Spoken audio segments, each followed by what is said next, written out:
warahmatullahi wabarakatuh. Apa kabar anak-anak?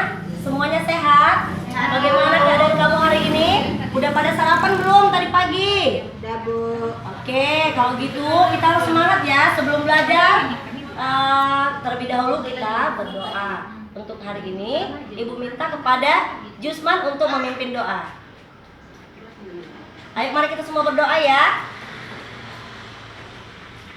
Oke, selesai. Baiklah. Hari ini Ibu ingin bertanya pada kalian semua. Siapa yang tahu materi yang minggu lalu Ibu ajarkan di pelajaran PKN kita? Oke, Latifah. Iya, Bu. Ya. Apa materi kita minggu lalu? Tentang pedesaan ya, Bu. Bukan ya, Bu?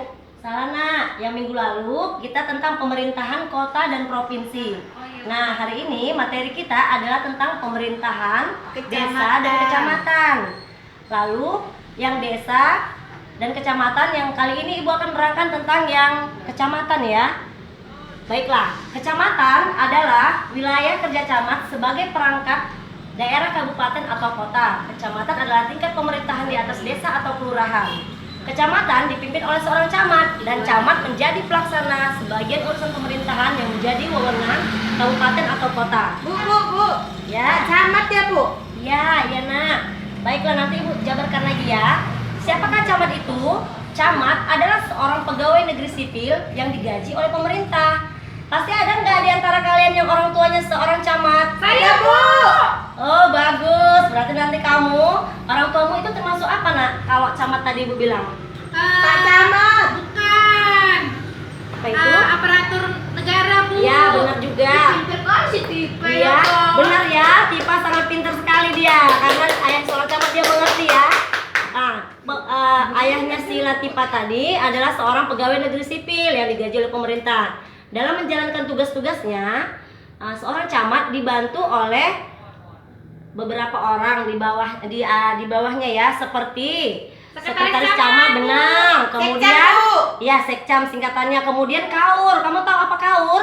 Enggak, Bu. Kantor urusan. Kaur apa kau, Bu? Kaur Iya. itu adalah pegawai negeri, kepala bagian yang mengurusi bagian-bagian tentang urusan-urusan pemerintahan ya. Kemudian adalah kasih. Siapa yang tahu kasih? Kasih sayang. Kasih itu. Pegawai kecamatan yang pasti, Bu. Iya, benar sekali. Dia pegawai kecamatan yang bertugas untuk membantu camat di bagian-bagian seksi-seksinya di bidang masing-masing. Di kantor camat ya, Bu? Iya. Oke, anak-anak Ibu akan menerangkan terlebih dahulu apa saja tugas camat menurut Peraturan Pemerintah Nomor 41 Tahun 2007.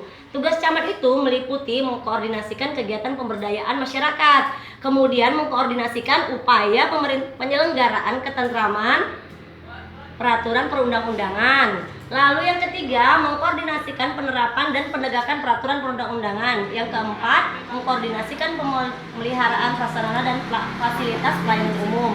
Yang kelima, mengkoordinasikan penyelenggaraan bagian pemerintahan di tingkat kecamatan. Yang keenam, membina penyelenggara pemerintah daerah, desa ataupun kelurahan. Dan yang terakhir, melaksanakan pelayanan masyarakat yang menjadi ruang lingkup tugasnya atau yang belum dapat dilaksanakan pemerintah desa atau kelurahan. Nah, kemudian di dalam lembaga-lembaga yang ada, siapa yang tahu ini? Di dalam kecamatan ada lembaga-lembaga itu, di bawahnya lagi. Siapa yang tahu? Organisasi ya, Bu? Ada, Bu. Ya, coba kamu. Apa tuh namanya? Latifah. Koramil, Bu. Ya benar, Koramil. Siapa lagi yang tahu? Farma tahu? Kantor cabang, Bu. Kantor Dinas cabang apa Pendidikan. maksudnya? Nah, iya benar sekali. Seperti di depan sekolah kita sana ada kantor dinas pendidikan. Nah, itu benar ya. Lalu ada lagi puskesmas. Apa singkatan puskesmas? Pusat Pusat Kesehatan Kesehatan Masyarakat. Iya benar. Yang terakhir adalah kepolisian sektor atau polsek. Nah, udah. Nah, demikianlah materi yang dapat Ibu sampaikan. Ini Ibu akan membagi kalian beberapa kelompok ya, 4 kelompok ya. Kemudian kalian siapkan dulu seperti yang akan Ibu ajarkan. Oke, kita akan menggunakan cara untuk mengerjakan soal. Ibu ada memberikan pertanyaan dan kamu menjawab. Andaikan, perhatikan, Ibu akan menggambarkannya di papan tulis. Lalu kamu melihat caranya, lalu kamu jawab. Dan kita akan menentukan siapa pemenangnya. Nama metodenya adalah course review hore. Nah, ini caranya seperti ini ya, Nak.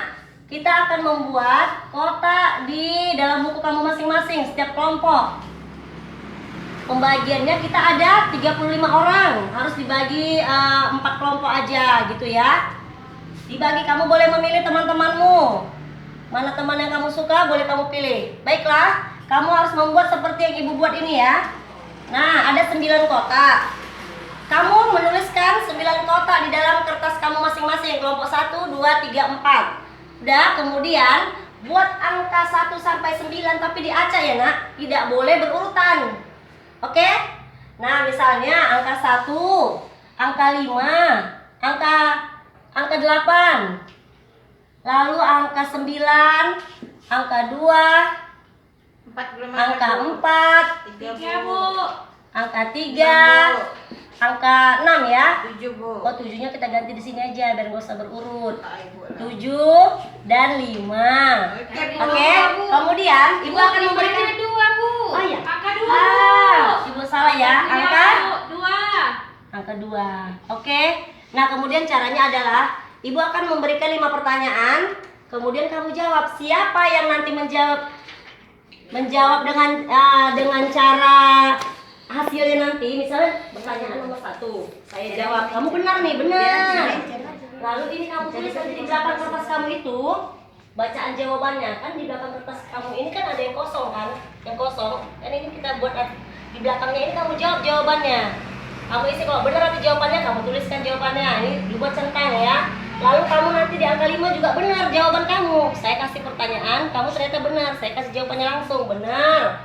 Lalu di angka 8 saya kasih pertanyaan, kamu ternyata benar juga. Nah, kalau misalnya membentuk barisan horizontal, diagonal, lalu vertikal, maka kamu kelompok yang menjawab dengan benar tadi akan berteriak hore. Itulah tadi artinya course review hore. Oke anak-anak, mengerti ya? Ngerti, Bu. Ya. Pertanyaannya ada sampai 9 ya. Nah, ini silakan kamu jawab. Nanti Ibu akan membacakan jawabannya. Kalau memang benar, kita akan berteriak hore bagi kelompok yang berhasil membuat garis horizontal atau garis vertikal maupun garis diagonal. Baiklah, waktunya hanya 15 menit ya. Oke, sudah selesai. Bu, kelompok kami udah siap Bu. Oke, baiklah. Bu, saya betul, Bu. Yang ada centang-centangnya, Ibu mau lihat. 9 ini, kalau kamu membentuk garis seperti ini, kamu berhasil. Misalnya 1, 7, 2, kamu checklist nomor 1 benar yang dari yang soal Ibu bacakan tadi. Nomor 7 benar, nomor 2 benar, berarti kamu benar. Kamu boleh berteriak hore. Hore, boleh ya. Oke, ini kelompok Latifah. Berapa? Membentuk garis diagonal, vertikal, atau horizontal? Horizontal Bu. Oke, tepuk tangan untuk kelompoknya Latifah. Lalu kelompoknya Halimah. Iya.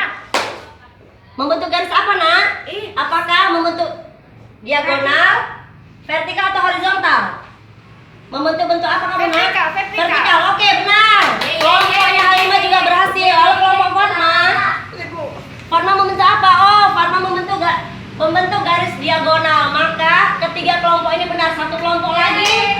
Oh, ternyata satu kelompok tidak berhasil. Baiklah, 3 kelompok ini mendapatkan nilai 100 ya. Main-main aja ya Bu. Oke, baiklah anak-anak. Untuk mengakhiri ini pelajaran kita hari ini, kamu akan Ibu berikan tugas untuk membaca materi selanjutnya, yaitu tentang apa saja sistem pemerintahan yang ada di daerah pedesaan. Juga saya minta tolong kalian membuatkan bagannya atau skemanya, struktur pemerintahannya ya. Kalau yang kemarin itu kan Ibu belum memberikan tugas untuk membuat struktur pemerintahan desa. Nah, untuk struktur pemerintahan kecamatan, Ibu akan menggambarkannya terlebih dahulu. Silakan kamu gambar di buku tulismu, kita bersama-sama ya.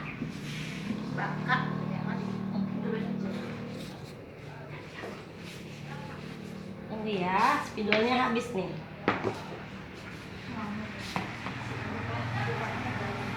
Nah, paling atas tadi adalah camat. Lalu di bawah camat, dia langsung membawahi, maksud ibu, membawahi sekretaris yang akan membantu pekerjaan seorang camat. Wah, kita kehabisan spidol ya, Nak. Ya, Bu.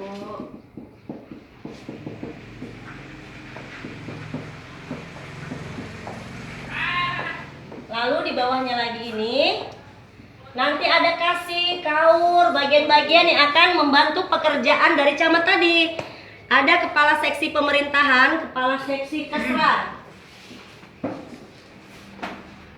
Ini namanya kasih pemerintahan. Rintahan. Nampak tulisan ibu ya, Nak? Nampak, Bu. Lalu di bawahnya lagi ada kasih. Kasih itu singkatan dari kepala seksi. Kasih kesejahteraan rakyat disebut dengan kasih kesra. Lalu di bawahnya lagi ada kasih perekonomian dan lingkungan hidup. Kaur, Bu, apa?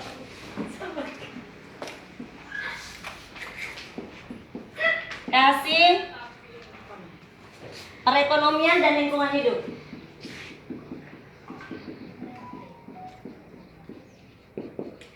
Ibu singkat aja ya, LH.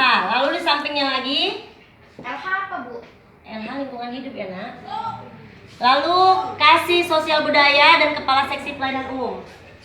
Kasih sosbud ya. Dan di sebelahnya lagi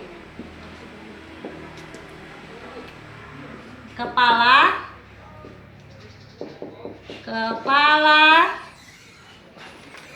seksi pelayanan umum. Kepala seksi pelayanan umum.